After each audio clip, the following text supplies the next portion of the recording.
As some of you may know, I recently picked up a used iPhone 8 Plus for a budget Apple ecosystem setup video that I was doing, and although I plan to do a proper full late review as of this year with nice B-roll and in-depth analysis, I gotta admit, this phone draws me to it. I've been playing around with it, I've put my SIM in it, despite the fact that I have the 11 Pro Max and the iPhone 11 and the brand new Galaxy Z Flip. This phone still is a great value as of 2020, and today I want to give you 5 reasons why that is. But before we continue here, I would really appreciate it if you leave a like on this video, comment if you have any questions, suggestions, or opinions, as the YouTube algorithm likes that, and will help push my content to more people. Reason number 1, despite the fact that this phone has very thick and outdated top and bottom, forehead and chin bezels, the 5.5-inch display on here is very much adequate in regard to its size. It's very comfortable to type on. As you can see here, I have enough room to comfortably press the keys. This is the same width display-wise as the XS Max and the 11 Pro Max. It's just you don't have the extra screen on the top and bottom here. So that's the only downside of the display. And also, before I forget to mention, this display is 1080p, not quite, 1440p, but it is sharp enough. You have a PPI around 400, and this display also sports True Tone, which makes the colors look more natural, although my unit right here, that feature got disabled because this display was replaced by a third party. And for those of you who will knock on this phone for not being 18:9, keep in mind most content on YouTube is 16:9, so this phone still is more than acceptable for consuming media as of 2020. Reason number 2, this device can shoot 4K 60 video. It was one of the first to introduce it to the iPhone line, and that's because of its processor, which we will actually talk about in this video. But yeah, if you are somebody who likes to take video with your iPhone, although this isn't the best iPhone anymore for video, you still have the 4K 60 capability with OIS and Apple's pretty decent image processing. Even though it's like 2 years old,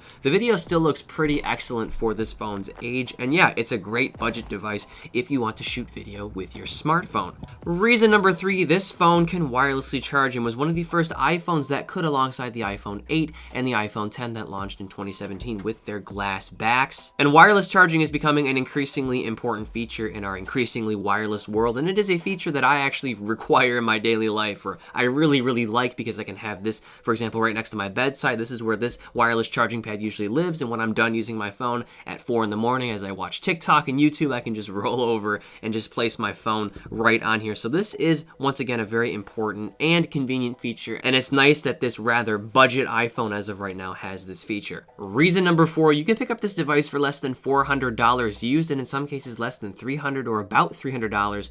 As we can see on Swappa here, we have 2 listings for $292 and $306. Although I wouldn't recommend, scraping the bottom of the barrel, because I did that to find this red iPhone 8 Plus, and while it's basically perfect, I mean, the chassis is in pretty decent condition, the battery integrity is around 89%. I received a unit with a third-party display, which ended up disabling True Tone. That was the only downside to buying this device, but other than that, I am very happy with what I got for the money, and I think you will too, especially if you buy from an individual vendor and not like a conglomerate like I did that, buys a bunch of used phones for cheap and resells them. But yeah, for what you're getting here in regard to its display and its performance, which I'm about to talk about, I think this is a really decently priced budget iPhone that you should still definitely consider if you want an iOS device and you don't have, like $700 or more to spend. And last up, reason number 5, the silicon or the chip within this device is still very much comparable to the A12 and even the A13 in some regards here. We still get really decent single core and multi-core scores, which will push a very excellent iOS experience. I have had absolutely no issues using this phone. It is incredibly smooth even now, despite the fact that it doesn't have some of the newer features like the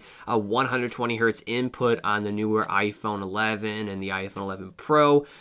It doesn't stutter that often. Multitasking is still really nice with 3 gigabytes of RAM as far as I can tell. Web pages load quickly. Everyday performance is still excellent with this device, and you're not going to notice really any slowdown, anything major at least. Of course, it's not going to be as fast as the newer iPhones, but still, I'm very impressed with the Geekbench scores that I'm seeing here. If we compare them to, that of the A12 found in the iPhone XS, we have 1100 for the iPhone XS, and we have 930 here. So not the biggest different point-wise, and if you know anything about Geekbench scores, or at least, the synthetic scores, single-core scores tend to reflect on how your device will fare in everyday tasks. So not too much different between the XS, and of course, the iPhone 11 Pro and the iPhone 11 Pro Max and iPhone 11 with the A13 do have a bit of an edge, but is it worth it? I mean, for like $600, $700 more, I don't know, and if you're not that person who will notice it, then this is definitely a phone that, once again, you should consider, especially because you can get it for fairly cheap now.